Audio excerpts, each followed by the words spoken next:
안녕하세요, 여러분. 오늘은 연준이 금리를 어디까지 올릴지에 대해 짚어보겠습니다. 여기서 어디까지라는 거는 이번 주 연준의 금리 인상 얘기가 아니라요. 연준이 계획하고 있는 내년의 최고 금리를 말하는 겁니다. 지금 많은 사람들이 연준이 곧 통화 긴축 정책에서 통화 완화 정책으로 피봇할 거라고 예견을 하고 있고요. 아니면 적어도 내년에 4.6% 금리 내년 초죠. 에 도달하게 되면 더 이상은 올리지 않고 그 수준을 유지할 거라고 생각하고 있죠. 이런 예상에 힘입어서 지난주 뉴욕 증시도 많이 오른 걸 거고요. 그런데 월스트리트저널의 연준 출입 기자인 닉 티밀하우스가 연준이 금리를 4.6%보다 더 올릴 거라는 내용의 기사를 썼네요. 이 기사가 오늘 하루 종일 월스트리트저널 헤드라인 장식했습니다. 그래서 내용 한번 살펴보도록 하겠습니다. 예, 우리가 어제도 봤지만 팬데믹 때 미국 정부의 경기 부양을 위한 지원금 액수가 엄청났습니다. 총 4조 9천억 달러 현금 살포를 했는데요.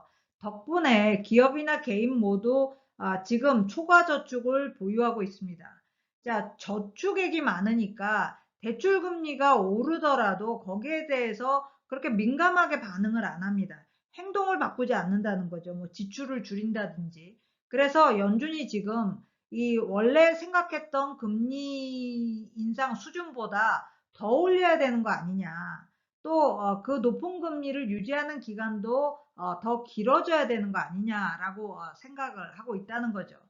연준이 이번 주에 또 금리를 올립니다. 0.75% 포인트 올려서 기준금리가 이렇게 되면 3.75%에서 4% 사이에 레인지를 가지게 되는데 연준 이사들 사이에서는 여기까지만 0.75% 포인트 올리고 다음부터는 금리 인상 속도를 좀 낮추자라는 주장이 제기되고 있습니다. 그런데 더 중요한 문제는 뭐 0.75% 포인트냐, 0.5% 포인트냐, 그 금리 인상 폭이 문제가 아니라 궁극적으로 어디까지 올릴 것이냐, 이거겠죠. 9월 회의에서 연준 이사들 대부분은 내년 초 최소 4.6%로 올리는데 동의를 했습니다. 그런데 지금 보니까 이 금리 상승에 대한 민감성이 너무 낮다라는 게 이제 드러났죠. 그래서 금리를 더 올려야 된다라는 주장도 제기되고 있습니다. 예, 연준은 금융 여건을 타이트하게 만들어서 경제를 둔화시킴으로써 인플레를 제압하죠. 여기서 금융 여건이 타이트해진다는 것은 대출 금리가 오르고 주가가 하락한다는 것을 의미하는데요. 그렇게 되면 뭐 고용, 소득, 지출이 다 감소하게 됩니다. 금융 여건의 긴축은 특히 대출 비용에 민감한 사람, 그리고 대출이 되느냐 안 되느냐 그 여부에 민감한 사람들에게 타격을 줍니다. 그런데 2020년과 2021년 미국 정부는 마치 전쟁 상황처럼 팬데믹에 대응을 했습니다. 거액의 현금 살포를 통해서 보통 경기 침체에서 나타나는 결과를 나타나지 않도록 최대한 방어를 한 거죠. 자, 보통 이제 경기 침체가 오면은 가처분 소득 대비 이 원리금 상환 비중이 올라가게 됩니다. 이 섀도우가 다 경기 침체인데요. 이렇게 올라가게 되죠. 여기도 올라가고 여기도 올라갑니다. 그런데 팬데믹으로 극심한 경기 침체가 왔음에도 불구하고 이런 상황이 안 나타났다는 거죠. 그만큼 대출 금액이 줄고 저축이 늘었기 때문입니다.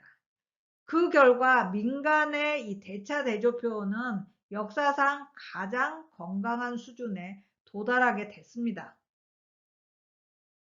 예, 일반 가구와 비금융 기업들 그리고 소규모 사업자들의 흑자 규모는 올 2분기에 GDP의 1.1% 기록했습니다. 1950년 이래 어떤 경기 침체 직전 시점과 비교해도 올해가 더 나은 상태라는 겁니다. 미국 가구의 현재 저축은 팬데믹 이전 수준보다 1조 7천억 달러 더 많습니다. 그 중에 3,500억 달러는 소득 하위 50% 가구가 보유하고 있는데요. 이렇게 되면 이 가구들의 평균 저축액이 한 5,500달러 정도 된다는 얘기입니다. 기업들도 2020년과 2021년에 저금리 혜택을 여전히 누리고 있습니다. 정크본드나 투자 등급 이하의 회사채 중에서 내년에 만기 도래하는 비중은 3%밖에 안 되고요.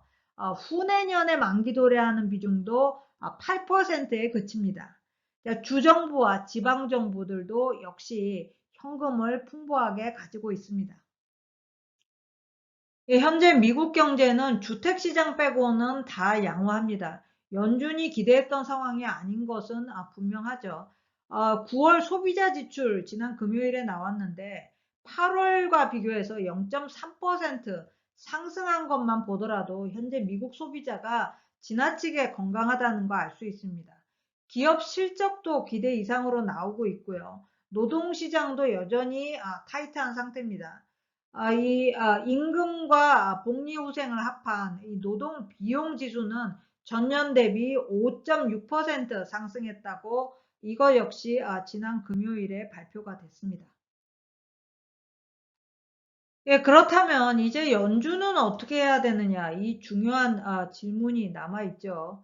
오바마 전 대통령의 경제 자문이었던 하버드대 교수 제이슨 퍼만은 이 내년 연준이 지금까지 생각하고 있던 내년 금리 4.6% 갖고는 부족하다. 5.25%까지 올려야 된다라고 주장을 하고 있습니다. TS 롬바드의 수석 이코노미스트 스티븐 블리츠는 그거보다 한술 더 떠서 5.5% 주장을 하고 있습니다. 자, 내년에 경기 침체가 오더라도 기업과 가구들의 금융 상태가 건강하기 때문에 어느 정도 완충 작용을 해줄 겁니다. 그건 뭐 상당히 좀 안심이 되는 부분인데요. 미국 국내 경제가 그렇더라도 지금 미국의 금리 인상과 강달러가 세계 경제에 문제를 이미 일으키고 있습니다. 이 부분은 어떻게 대처해 나갈지 지금 답이 없습니다. 자, 오늘 세계경제 스캔 여기까지입니다. 고맙습니다.